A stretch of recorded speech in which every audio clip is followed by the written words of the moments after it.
இன்றைக்கு கர்த்தருக்கு பயப்படுதலை பற்றி பேச விரும்புகிறேன். கர்த்தருக்கு பயப்படுதல், கடவுள் பயம், கர்த்தருக்கு பயப்படுகிற பயம். ஏன் இதை பற்றி பேச வேண்டும்? பொதுவாக இது பைபிளில் ஒரு முக்கியமான தீம். கர்த்தருக்கு பயப்படுறதை பற்றி 100 தடவைக்கு மேலே பைபிளில் வருது. ஏன் இதை பற்றி இப்போ பேச வேண்டும்? நாம் ஒரு சீரீஸில் இருக்கிறோம், ஒரு தொடர் போதனையின் நடுவில் இருக்கிறோம். அந்த தொடர் போதனைக்கு பேர் என்ன? Living by faith in the promises of God. தேவனுடைய வாக்கு தத்தங்களை நம்பி வாழுவது. தேவனுடைய வாக்கு தத்தங்களை நம்பி வாழுவது. அப்போது தேவனுடைய வாக்கு தத்தங்களை நம்பி வாழ்கிறதுக்கும் இதுக்கு என்னங்க சம்மந்தம்? ஏன் இப்போ போய் இதை பேசிக்கிட்டு இருக்கீங்க அப்படின்னு நீங்கள் அநேகமாக கேட்க மாட்டீங்கன்னு நினைக்கிறேன். கடந்த சில வாரங்கள் நீங்கள் கேட்டிருந்தீங்கன்னா, ஏன்னா கடந்த சில வாரங்களில் நம்ம என்ன பார்த்தோம்? பல விதமான வாக்கு தத்தங்களை பார்த்தோம். பொருளாதாரத்தை குறித்த வாக்கு தத்தங்கள், குடும்ப நல்வாழ்வு, பிள்ளைகளினுடைய நல்வாழ்வை குறித்த வாக்கு தத்தங்கள், அல்லது ஞானத்தை குறித்த வாக்கு தத்தங்கள், நம்முடைய வேலையில் வெற்றி அடைகிறத பற்றி வாக்கு தத்தங்கள். ஆனால் அந்த எல்லாத்துலேயும் என்ன சப்ஜெக்டாக இருந்தாலும் அதில் எல்லாத்துலேயுமே இந்த கர்த்தருக்கு பயப்படுதல் வந்துக்கிட்டே இருந்தது. கவனிச்சிங்களா, கவனிக்கலையா? நம்ம பார்த்துக்கிட்டே இருந்தோம். எப்படி வந்தது?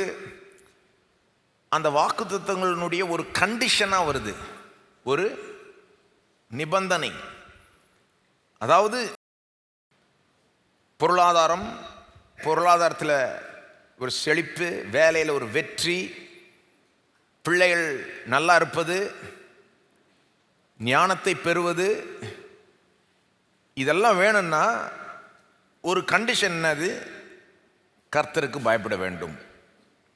ஞாபகம் இருக்கா, ஞாபகம் இல்லையா? உதாரணத்துக்கு சங்கீதம் 112, அல்லேலூயா, கர்த்தருக்கு பயந்து அவருடைய கட்டளைகளில் மிகவும் பிரியமாய் இருக்கிற மனுஷன் பாக்கியவான். இப்போ எல்லாரும் பாக்கியவான்கள் கிடையாது. கர்த்தருக்கு பயந்து அவர் கட்டளைகள் மிகவும் பிரியமாய் இருக்கிற மனுஷன்தான் பாக்கியவான். அவன் எப்படிப்பட்ட பாக்கியவான் தொடர்ந்து சொல்லுது சங்கீதம். அவன், எல்லாரும் கிடையாது, அவன் சந்ததி பூமியில் பலத்திருக்கும், செம்மையானவர்களின் வம்சம் ஆசீர்வதிக்கப்படும். அப்ப அவனுடைய சந்ததி பூமியில் பலத்திருக்கும். எவனுடைய சந்ததி? கர்த்தருக்கு பயந்து அவருடைய கட்டளைகள் மிகவும் பிரியமாய் இருக்கிறவன். அதாவது பிள்ளைகள் நல்லா இருக்கணும்னா பிள்ளைகளை ஒழுங்காக வளர்க்கணும், தேவைப்படுற நேரத்தில் சிக்ஷிக்கணும், தேவைப்படுற நேரத்தில் அன்பு காட்டணும், அதுக்கு வேண்டிய ஞானம் வேணுன்றது மட்டும் இல்லை. பிள்ளைகள்கிட்ட நடந்துக்க வேண்டிய விதத்தில் நடந்துக்கணும், நாம் அவங்களை வளர்க்க வேண்டிய விதத்தில் வளர்க்கணுன்றது மட்டுமல்ல, நாம் கர்த்தருக்கு பயந்தவர்களாக இருக்க வேண்டும். அப்போ தான் நாம் பிள்ளைகள் நல்லா இருப்பாங்களாம். அப்போ வெறும் பேரண்டிங் டிப்ஸ் கற்றுக்கிட்டா பத்தாது, வெறும் பிள்ளையை எப்படி வளர்ப்பதுன்னு கற்றுக்கிட்டா பத்தாது. நாம் ஒரு விதமாக இருக்கணும். அப்படி இருந்தோம்னா நம்ம பிள்ளைகள் நல்லா இருப்பாங்களாம். 3ஆம் வசனம், ஆஸ்தியும் ஐஸ்வர்யமும் அவன் வீட்டில் இருக்கும். இந்த கர்த்தருக்கு பயந்து அவருடைய கட்டளைகள் மிகவும் பிரியமாக இருக்கிறவன் அவன் வீட்டில் ஆஸ்தியும் ஐஸ்வர்யமும் இருக்கும். இப்போ இதெல்லாம் பற்றி பேசணும். நம்ம தேவன் நமக்கு ஐஸ்வர்யத்தை தர விரும்புகிறார், வாக்கு கொடுத்திருக்கிறார், எல்லாம் உண்மைதான். பிள்ளைகளை ஆசீர்வதிக்க விரும்புகிறார், எல்லாம் உண்மைதான். ஆனால் ஒரு கண்டிஷன் வந்துகிட்டே இருக்கு. அதுல இன்னொரு உதாரணம், சங்கீதம் 128, கர்த்தருக்கு பயந்து அவர் வழிகளில் நடக்கிறவன் எவனோ அவன் பாக்கியவான். எல்லாரும் பாக்கியவான்கள் சொல்ல, கர்த்தருக்கு பயந்து அவர் வழிகளில் நடக்கிறவன் எவனோ அவன் பாக்கியம். உன் கைகளின் பிரயாசத்தை நீ சாப்பிடுவாய். அப்படின்னா நீ வேலை செய்கிறப்போ நீ வேலை செஞ்சு சம்பாதிச்சதை நீ என்ஜாய் பண்ணுவ. எவனோ ஒருத்தன் சாப்பிட்டு போக மாட்டான். நீ சம்பாதிக்கிறத அதை நீ சாப்பிடுவாய். உனக்கு பாக்கியமும் நன்மையும் உண்டாயிருக்கும். உன் மனைவி உன் வீட்டோரங்களில் கனிதரும் திராட்சை கொடியை போல் இருப்பாள். கர்த்தருக்கு பயந்த அவர் வழியில் ஒரு மனுஷன் நடந்தா அவன் மனைவி நல்லா இருக்குமா. உன் பிள்ளைகள் உன் பந்தியை சுற்றிலும் ஒலிவு மர கன்றுகளைப் போல் இருப்பார்கள். உன் பிள்ளைகளும் நீ இருக்க வேண்டிய விதத்தில் இருக்கிறதுனால உன் பிள்ளைகள் நல்லா இருப்பாங்க. 4ஆம் வசனம், இதோ கர்த்தருக்கு பயப்படுகிற மனுஷன் இவ்விதமாய் ஆசீர்வதிக்கப்படுவான். எல்லாரும் இவ்விதமாய் ஆசீர்வதிக்கப்பட மாட்டார்கள். கர்த்தருக்கு பயப்படுகிற மனுஷன் இவ்விதமாய் ஆசீர்வதிக்கப்படுவான். இப்போ இந்த மாதிரி வசனங்களை பார்த்துக்கிட்டே வரும். போன தடவை ஞானத்தை பற்றி பார்த்தோம். ஞானத்தின் ஆரம்பமே என்னது? அடிப்படையே என்னது? கர்த்தருக்கு பயப்படுதலே ஞானத்தின் ஆரம்பம்.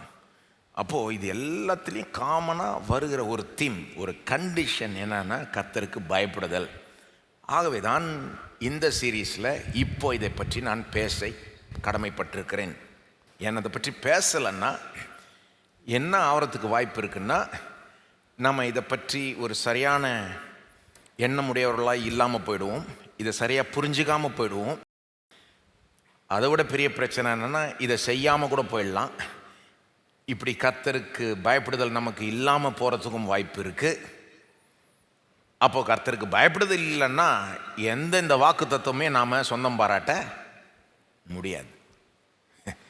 பெரிய டேஞ்சர். இதை பார்க்கலன்னா பெரிய ஒரு டேஞ்சர். அதனால தான் இதை இன்றைக்கு பார்க்கணும். இதை நம்ம நல்லா புரிஞ்சுக்கிட்டோம்னா, இதை நம்ம வாழ்க்கையில் ஒரு கோலாக எடுத்துக்கிட்டு நாம் இதை நாடுவோமானால், இப்படி நானும் ஆகணும், கர்த்தருக்கு பயந்தவனாக இருக்கணும்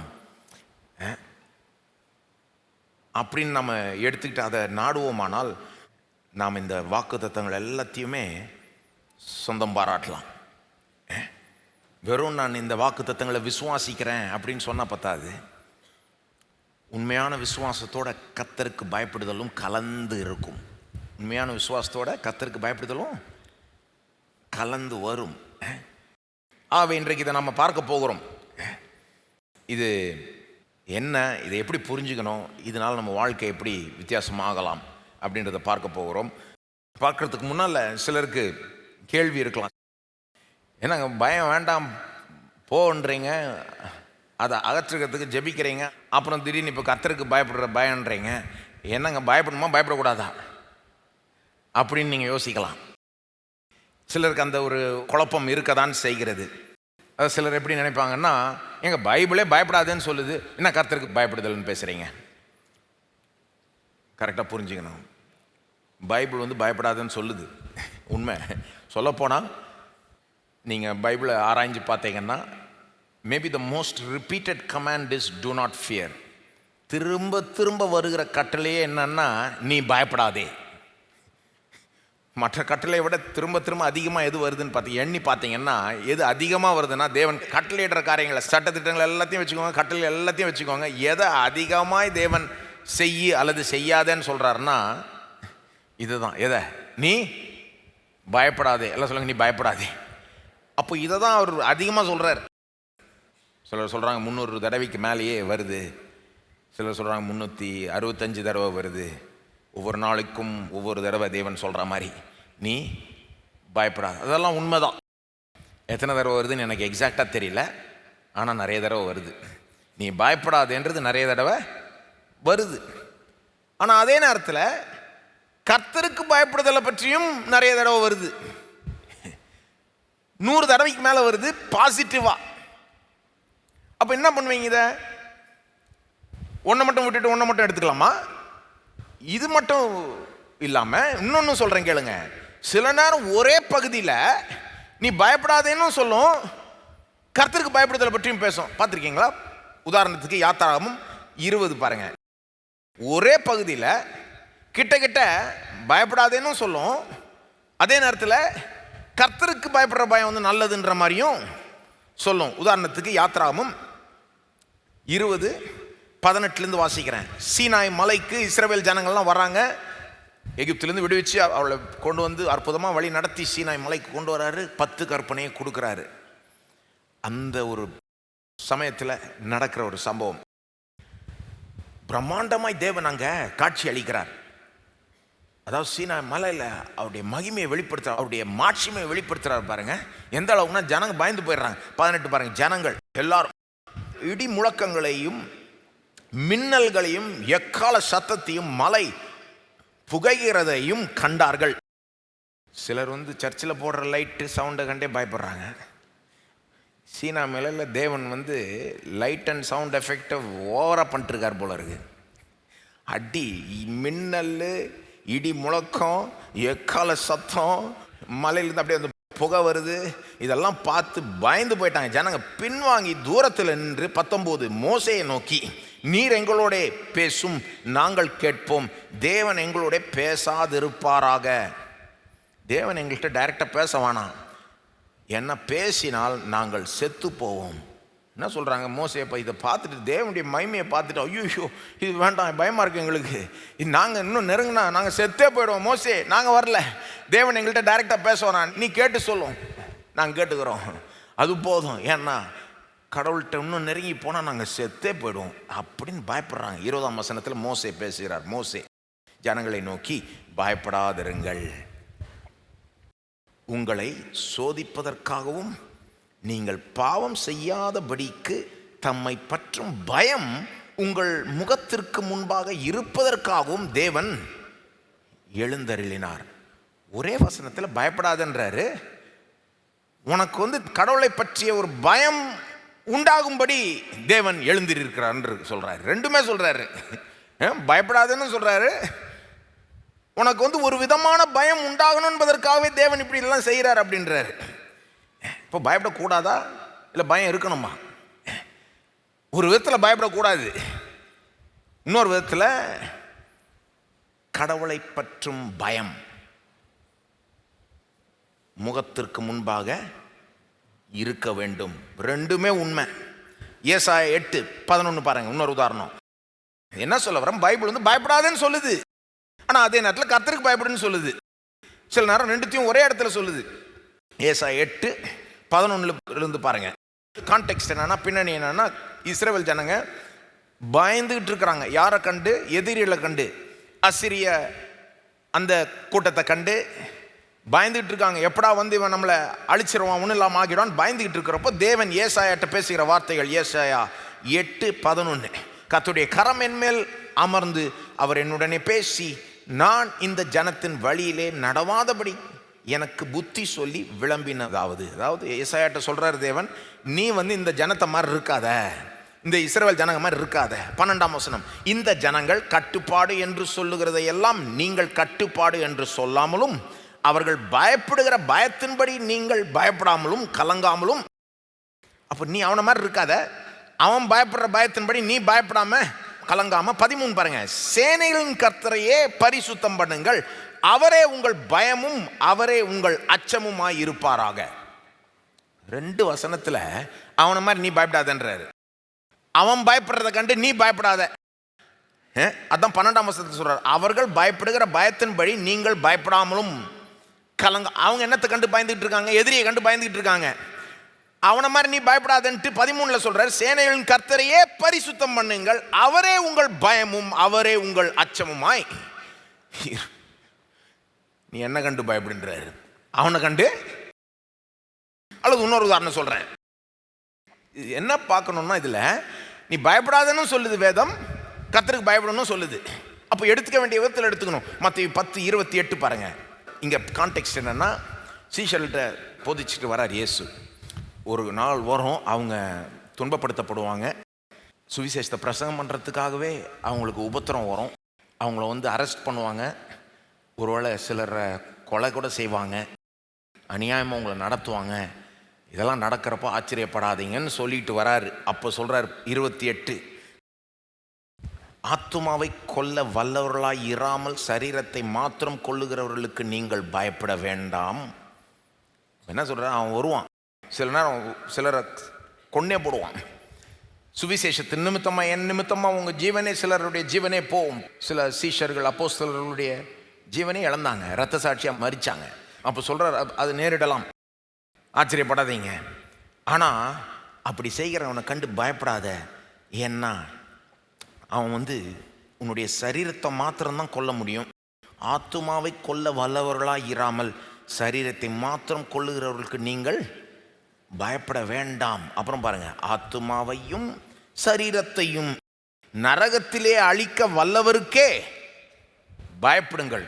ஒரே வசனத்தில் பயப்படாதன்றாரு, பயப்படுன்னு. என்ன பண்ணுறது? பயப்படுறதா பயப்படக்கூடாதா? என்ன சொல்கிறாரு? அவனை கண்டு பயப்படாத, உன்னை அரெஸ்ட் பண்ண வந்தான்னா, கொலை செஞ்ச வந்தான்னா, நீ அவனை கண்டு பயப்படாத, என்னை கண்டு பயப்படுன்றார். அவன் வெறும் உன்னுடைய சரீரத்தை தான் கொல்ல முடியும்.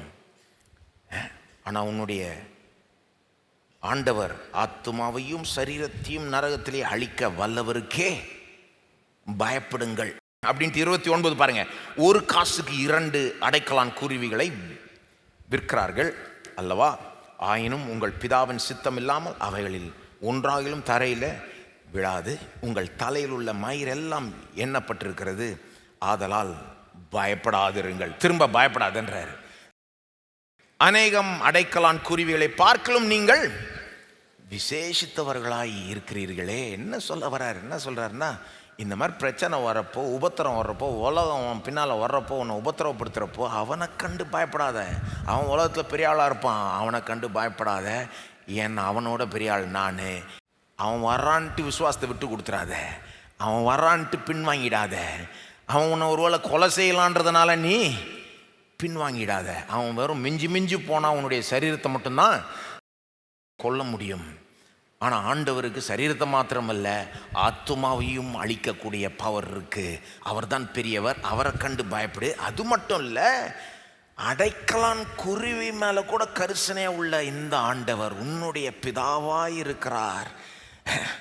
ஒரு குருவி விழுந்தா கூட அவருக்கு தெரியாமல் ஒன்றும் நடக்கிறது இல்லை, அவர் பார்க்காம ஒன்றும் நடப்பது இல்லை. உன் தலை முடிய கூட எண்ணி வச்சிருக்கிறார், உன் மேலே கரிசனை உள்ளவராக இருக்கிறார். அப்போ உன்னை பார்க்கல, உன் மேலே கரிசனை வச்சில்லன்னு நினச்சிக்காத.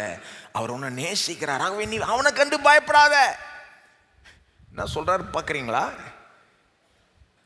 என்ன சொல்ல வரேன்? பைபிள் சொல்லுது பயப்படாத, பைபிள் சொல்லுது பயப்படு. என்ன சொல்லுது பைபிள்? மற்றவங்களை கண்டு பயப்படாத, மற்ற சூழ்நிலையில் கண்டு பயப்படாத, ஆனால் கர்த்தருக்கு பயப்படு. கர்த்தருக்கு பயப்படு. இன்னும் கேட்டால் நான் இப்படி சொல்லுவேன், நீங்கள் கர்த்தருக்கு பயப்படுகிற பயம் எவ்வளோ அதிகமாக இருக்குதோ, மற்றவளை கண்டு மற்ற சூழலை கண்டு நீங்கள் பயப்பட மாட்டீங்க. இது ரெண்டும் கனெக்ஷன் இருக்குது. நான் நினைக்கிறேன் அதனால தான் இந்த பயம்ன்ற வார்த்தையை வேதம் பயன்படுத்துது. சிலர் என்ன சொல்கிறாங்க, ஏங்க இப்படி சொல்லிட்டாரு? இந்த பயம்ன்றதே ஒரு நெகட்டிவ் வேர்டு தானேங்க அது. அதுவும் நம்ம ஒரு பயத்தின் கலாச்சாரத்தில் வாழ்ந்துக்கிட்டு இருக்கோம். என்றைக்கும் இல்லாத பயம் இன்னைக்கு இருக்குது. எல்லாம் உண்மைதான். முன்ன இவ்வளோ சொகுசு இல்லை, இவ்வளோ ஆஸ்பத்திரிகள் இல்லை, இவ்வளோ வசதி இல்லை, இவ்வளோ டெக்னாலஜி இல்லை, இவ்வளோ மெடிசன்ஸ் இல்லை, மாத்திரைகள் இல்லை. ஆனால் இன்னைக்கு நிறைய டெக்னாலஜி இருக்குது, சயின்ஸ் இருக்குது, மாத்திரைகள் இருக்குது, ஆஸ்பத்திரி இருக்குது, சொகுசு இருக்குது, வசதி இருக்குது. ஆனால் ஜனங்களுக்கு இன்னும் பயம் இருக்குது. பயம் பெருகிடுச்சு, குறையல. இன்னைக்கு ஒரு பயத்தின் கலாச்சாரத்தில் வாழ்ந்துக்கிட்டு இருக்கிறோம். கலாச்சாரமே அதில் அப்படியே பயம் உருவிடுச்சு. அப்போ இப்படி இருக்கிறப்போ ஏங்க பைபிள் பயம்ன்ற வார்த்தையை பயன்படுத்துது? சிலருக்கு அந்த வார்த்தை பிடிக்கல. ஏன் அந்த வார்த்தை சரி கிடையாது. நான் நினைக்கிறேன் வேணே தான் அந்த வார்த்தையை வச்சுருக்காங்க. நீங்கள் எபிரேய மொழியில் போய் வாசித்தீங்கன்னா, இந்த நெகட்டிவ் பயம், மற்றவங்களை கண்டு பயப்படுறதுக்கும் சரி, கர்த்தருக்கு பயப்படுறதுக்கும் சரி, ஒரே வார்த்தை தான் பயன்படுத்தப்பட்டிருக்கு. அதாவது ஒரே வார்த்தை 2 விதமாகவும் பயன்படுத்தப்படுது. நான் நினைக்கிறேன் தேவன் தம்முடைய அனாதி தீர்மானம் ஞானத்தின்படி வேணுக்குனே அப்படி செஞ்சிட்டார். அவர் என்ன சொல்ல வராரு? நீ அவனை பார்த்து எப்படி பயப்படுற, அந்த சூழ்நிலை கண்டு எப்படி பயப்படுற, அதுக்கு பதில் நீ என்ன கண்டு பயந்தா அந்த பயம் போயிடும். உனக்கு எந்த பயம் வேணும்? எனக்கு முன்பாக நீ சரியான ஒரு பயம் உனக்கு இருந்தால், எவனுக்கு முன்பாக நீ பணிய மாட்ட, நீ பயப்பட மாட்ட, எதையும் பெருசா நினைக்க மாட்ட.